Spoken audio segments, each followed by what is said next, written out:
What's up, guys? I'm doing another live stream. Tomorrow is the lunar eclipse, and on top of that, Mars just very recently entered Scorpio. So I thought I'd come over here and talk about some of those energies, along with, having previously talked about the full moon and Cancer, and that just being like more of a general conversation. But the lunar eclipse is obviously a special event, not only astronomically, but astrologically. So, from an astrological perspective, the lunar eclipse is about releasing, it's a reset on our mind and our emotions.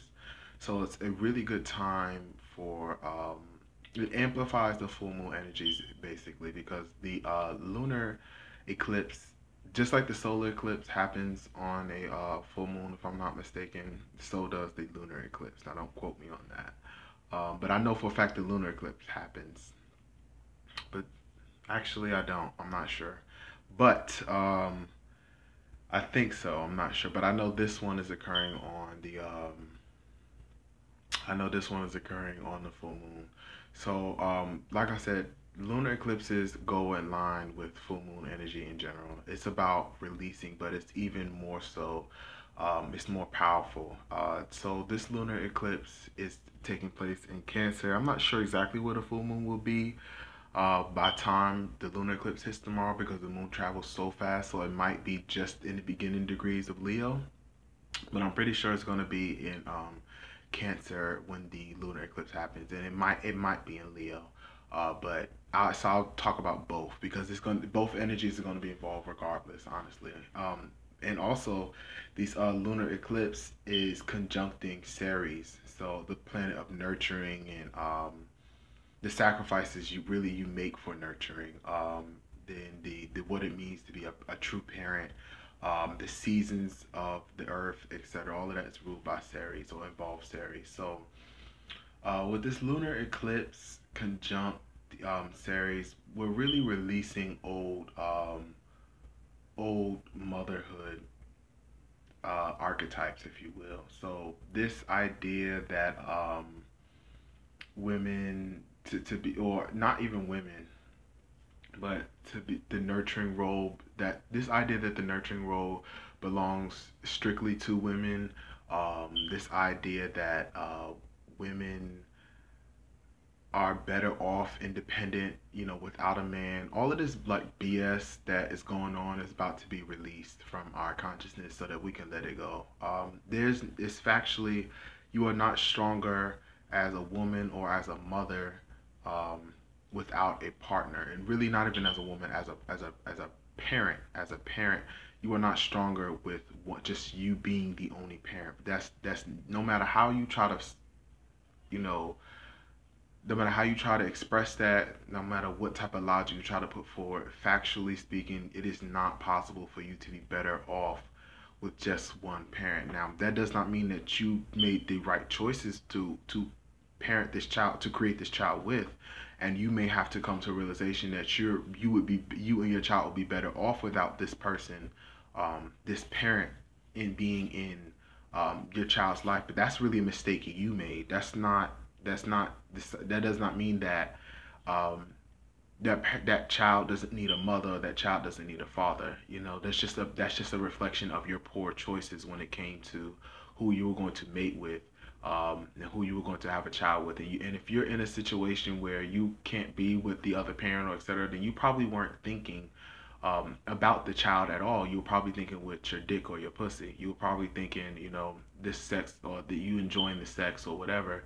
You probably were not screening this person for the right characteristics of a parent. You wasn't thinking about that. You were just trying to have sex, and now this child is here, and so now we have to go forward with the decisions that come after. Rather than planning ahead. But most 99.99% of all children are oops babies at this day and age, and that oops mentality is kind of volatile because you never know. You could look up and be with your soulmate, or excuse me, or your twin flame, or just a person that you're going to be in a committed and long-term relationship with. I don't want to bring this twin mate soulmate conversation up, but the person that should be in a long-term committed relationship with, you might happen to have an oops baby with that person, but more likely than not, you're not going to be with that person you had this oops child with. If you have not planned your child, if you have not decided that I'm going to find this right person for the right characteristics for me, so that we create a balanced relationship and home environment for whatever future offspring that we have,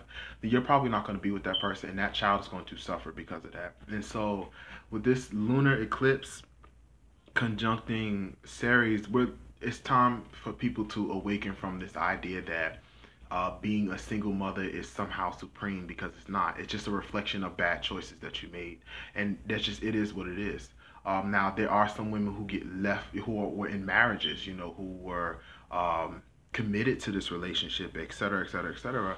And you know, that's definitely a situation that is a bit more difficult to deal with, and that is definitely, you definitely did try to have a committed relationship with this person, or even if you're a man and you know you married this woman and she's no longer in the picture, you know, you were married, so you know, kudos to you. But at the same time, again, just, you have to make sure that this person is right for you and this person is going to be with you long term, because if not, then your child is going to suffer.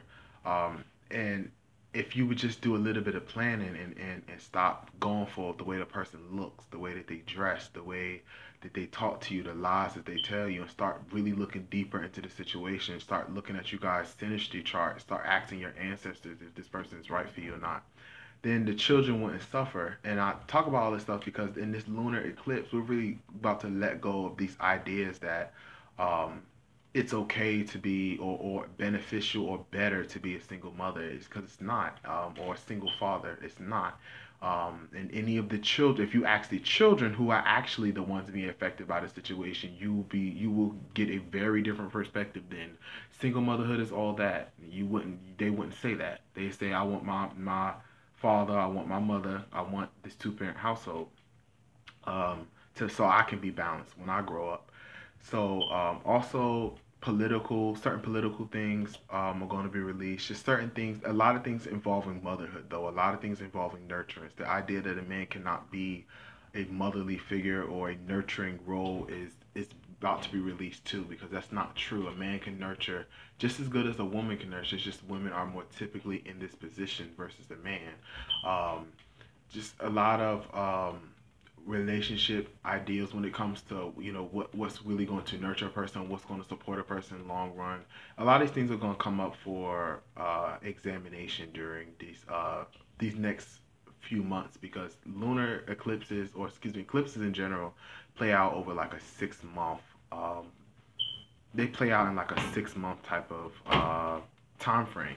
So you won't see this stuff tomorrow, but you'll see it as we start to progress. And also, this is also a time when it's also about your personal relationships with your family, with your dynamics with your family.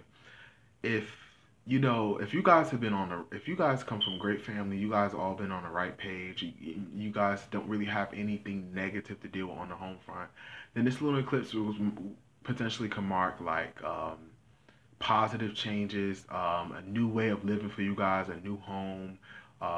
You guys could let go of an old home, old property, old issues that may not have been discussed, things like that.